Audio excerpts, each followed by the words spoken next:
जय जिनेन्द्र। अध्याय द्वितीय। भगवान श्री अजीत नाथ जी।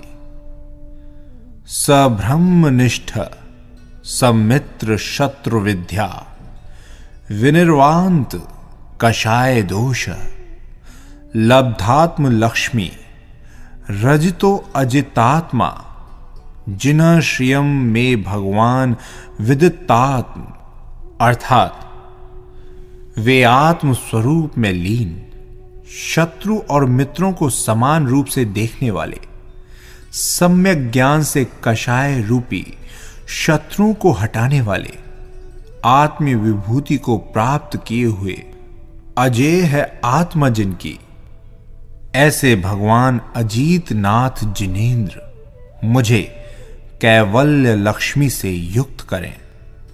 पूर्व भव परिचय। इसी जम्बू द्वीप के पूर्व विदेह क्षेत्र में सीता नदी के दक्षिण किनारे पर एक मत्स्य नाम का देश है। उसमें धन धान्य से संपन्न एक सुसीमा नगरी है। वहां किसी समय विमल वाहन राजा राज्य करता था। राजा विमल वाहन समस्त गुणों से विभूषित था।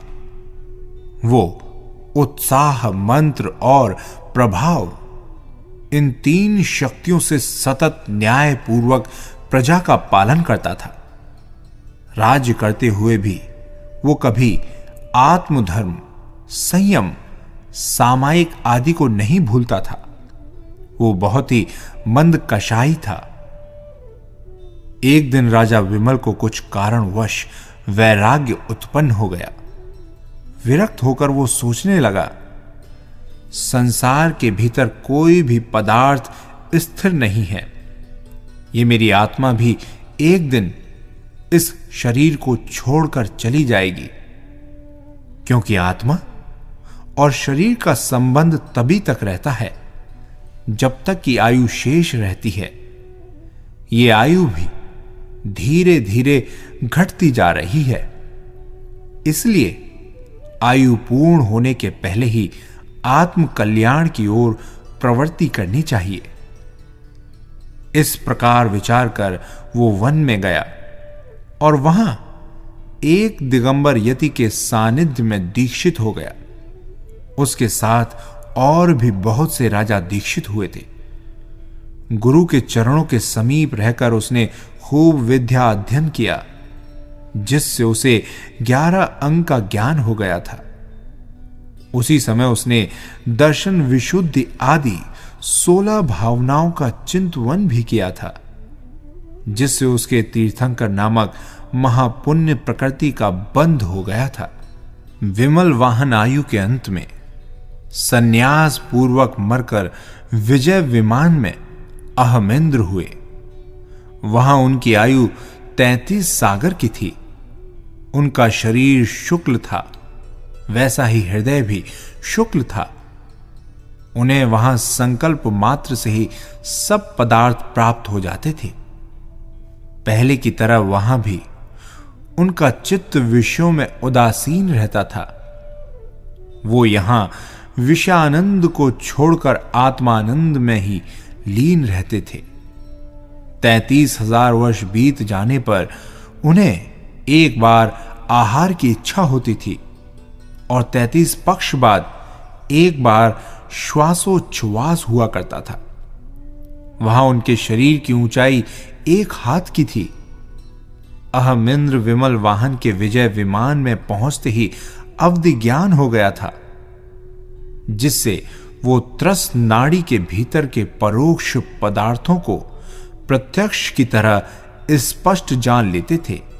यही अहमेंद्र आगे चलकर भगवान अजीत नाथ होंगे।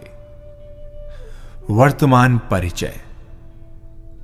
इसी भारत वसुंधरा पर अत्यंत शोभायमान एक साकेतपुरी यानी अयोध्यापुरी है। उसमें किसी समय इक्ष्वाकुवंशीय काश्यप गोत्रीय राजा जित शत्रु राज्य करते थे। उनकी महारानी का नाम विजयसेना था। जिस अहमेंद्र का हम वर्णन कर आ चुके हैं।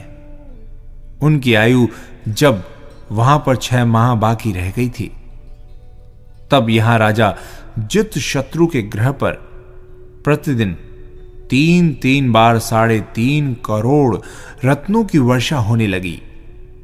इंद्र की आज्ञा पाकर कुबेर रत्न बरसाते थे। ये अतिशय देखकर जित शत्रु बहुत ही आनंदित होते थे। इसके बाद जेठ महीने की अमावस्या के दिन रात्रि के पिछले भाग में, जबकि रोहिणी नक्षत्र का उदय था, तब ब्रह्म मुहूर्त के कुछ पहले महारानी विजय सेना ने ऐरावत आदि 16 स्वप्न देखे और उसके बाद अपने मुंह में एक मत्त हस्ती को प्रवेश करते हुए देखा। प्रातः होते ही महारानी ने स्वप्नों का फल जित शत्रु से पूछा, तो उन्होंने देशावधि रूप लोचन से देखकर कहा कि हे देवी, तुम्हारे कोई तीर्थंकर पुत्र होगा। उसी के पुण्य बल के कारण 6 माह पहले से प्रतिदिन ये रत्न बरस रहे हैं और आज आपने ये 16 स्वप्न देखे हैं। स्वप्नों का फल सुनकर विजय सेना आनंद से फूली न समाती थी। जिस समय उसने स्वप्न में मुंह में प्रवेश करते हुए गंध हस्ती को देखा था, उसी समय अहमिंद्र विमल वाहन का जीव विजय विमान से चढ़कर उनके गर्भ में अवतीर्ण हुआ था। उस दिन देवों ने आकर साकेतपुरी में खूब उत्सव किया था। धीरे धीरे गर्भ पुष्ट होता गया। महाराज जित शत्रु के घर रत्नों की धारा गर्भ के दिनों में भी पहले की तरह ही बरसती रहती थी। भावी पुत्र के अनुपम अतिशय का ध्यान कर महाराज को बहुत आनंद होता था। जब गर्भ का समय व्यतीत हो गया, तब माघ शुक्ला दशमी के दिन महारानी विजय सेना ने पुत्र रत्न का प्रसव किया। वो पुत्र जन्म से ही मति, श्रुति और अवधि, इन तीनों ज्ञानों से शोभायमान था। उसकी उत्पत्ति के साथ अनेक शुभ शकुन हुए थे। उसी समय देवों ने सुमेरु पर्वत पर ले जाकर उनका जन्माभिषेक किया और अजित नाम रखा। भगवान अजितनाथ धीरे धीरे बढ़ने लगे। वे अपनी बाल सुलभ चेष्टाओं से माता पिता तथा बंधु वर्ग आदि का मन प्रमोदित करते थे। आपस के खेल कूद में भी जब इनके भाई इनसे पराजित हो जाते थे, तब वे इनका अजीत नाम सार्थक समझने लगते थे।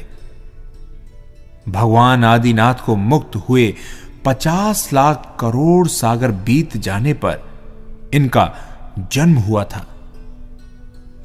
कुछ अंतराल में लोगों के हृदय में धर्म के प्रति जो कुछ शिथिलता सी आ गई थी, इन्होंने उसे दूर कर फिर से धर्म का प्रद्योत किया था। इनके शरीर का रंग तपे हुए सुवर्ण की भांति था। ये बहुत ही वीर और क्रीड़ा चतुर पुरुष थे।